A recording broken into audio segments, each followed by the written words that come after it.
আসছি পরের খবরে। আর এবার থেকে প্রাইম টাইমে বাংলা সিনেমা মাস্ট। হলে বাংলা সিনেমার স্ক্রিন টাইম বাড়লো। আগে বেলা 12টা থেকে রাত 9টা প্রাইম টাইম, আর এখন থেকে দুপুর 3টে থেকে রাত 9টা প্রাইম টাইম।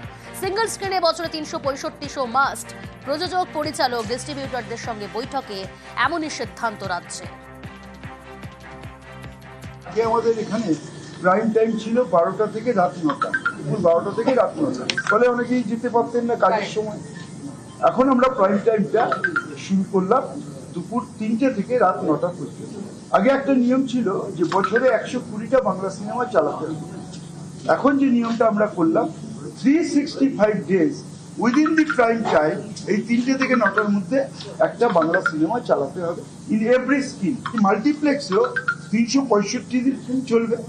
যে মাল্টিপ্লেক্সে 2টো স্ক্রিন আছে সেখানে 365 × 2, যেহেতু এই সপ্তাহটা হয়ে গেল, নেক্সট উইক থেকে এটা ইমপ্লিমেন্ট হবে। কেউ যদি এটা না মানে তাহলে সরকারের মতো ব্যবস্থা নেই। ফলে এখন বাংলা সিনেমা যাতে আরো বেশি বেশি করে তৈরি হয়, নতুন নতুন পরিচালক, নতুন নতুন প্রডিউসার, প্রযোজক তারা আসছেন। ফলে আমরা চাই বাংলা সিনেমার প্রচার এবং প্রসার হোক। সেই কারণেই আমাদের সরকার এই সিদ্ধান্তে উপনীত হয়েছে।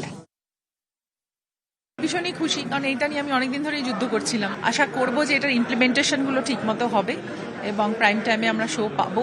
এবং বাংলা দর্শকের কাছেও আমার আর্জি, যখন প্রাইম টাইম শো দেওয়া হবে আপনারাও এসে সিনেমাটাকে দেখবেন, মর্যাদা দেবেন।